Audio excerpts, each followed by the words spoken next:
भारत में तो मुझे गर्व है कि मैं भारत देश का नागरिक हूं। और तो यहाँ पे उपस्थित मेरे शिक्षकगण और मेरे गाँववासी और मेरे प्यारे दोस्तों को नमस्कार। और रात दिन बॉर्डर पर खड़े कर हमारी रक्षा करते उन जवानों को जय हिंद।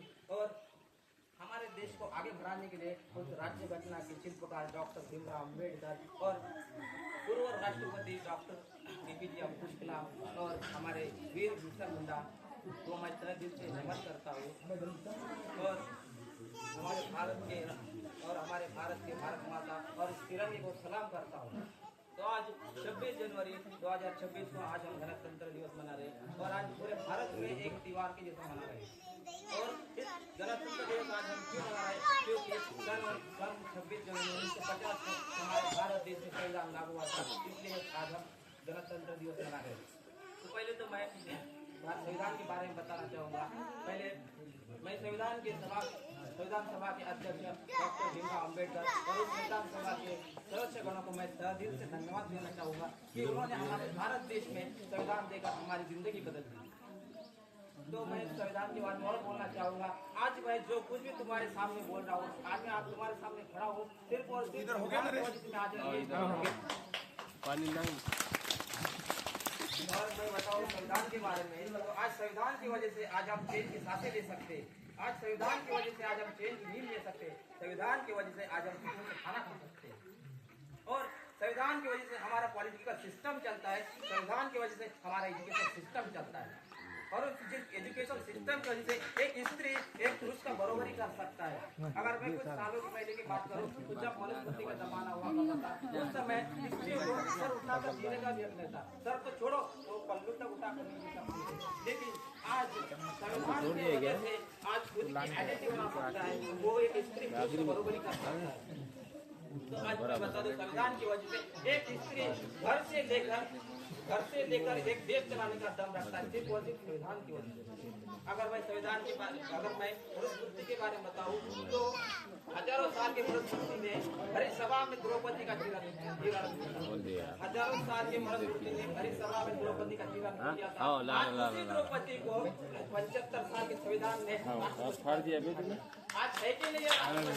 वाह वाह वाह वाह वाह। एक जंगल में आदिवासी महिला जंगल में रहने वाले इस जंगल से उठाकर पार्लियामेंट के राष्ट्रपति को दिखा दिया। ये है this is the power of the constitution.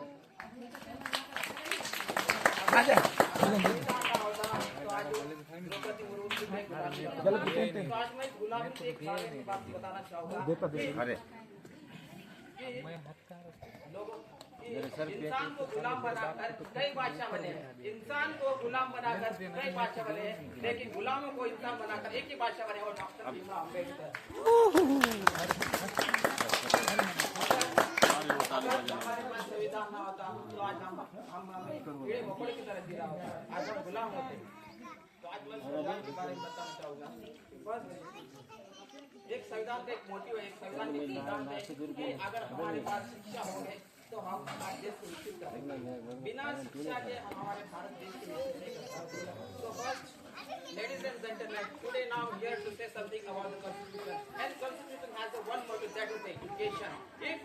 And Constitution said that if we have education, so we can belong our country and we can serve our country.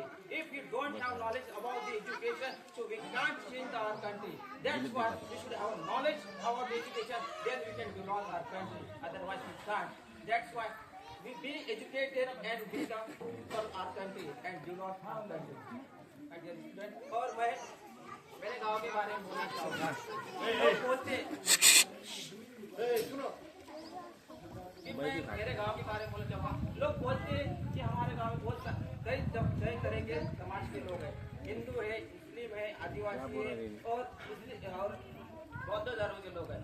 तो मैं मानता हूँ और मुझे गर्व है कि मैं इस गांव में जन्म लिया हूँ, और मुझे गर्व है कि मैं इस गांव का नागरिक हूँ, और मुझे गर्व है कि मैं इस गांव का ग्राम पंचायत सदस्य हूँ। क्यों मैं ऐसा बोल रहा हूँ? क्योंकि मुस्लिम समाज के रूप में मेरे गांव में डॉक्टर APJ अब्दुल कलाम से है, और बौद्ध समाज के रूप में मेरे गांव में डॉक्टर भीमराव अम्बेडकर से, और आदिवासी समाज के रूप में मेरे गांव में वीर बिरसा मुंडा रहते हैं। तो उन्होंने कभी भेदभाव नहीं किया है। उन्होंने पहले कहा है मैं मेरे धर्म से पहले मैं इस भारत देश का नागरिक हूँ और एक भारतीय हूँ। उन्होंने ये कहा है। तो हमें भी ये सोचना चाहिए, हमें भी सोचना चाहिए कि हम पहले हम इस भारत देश के नागरिक हैं और हम एक भारतीय, तब जाके हम हमारे भारत देश का विकसित कर सकते हैं। तो इतना बोलकर मैं मेरे दर्शकों से समाप्त करता हूँ। जय हिंद, जय भारत, जय संविधान।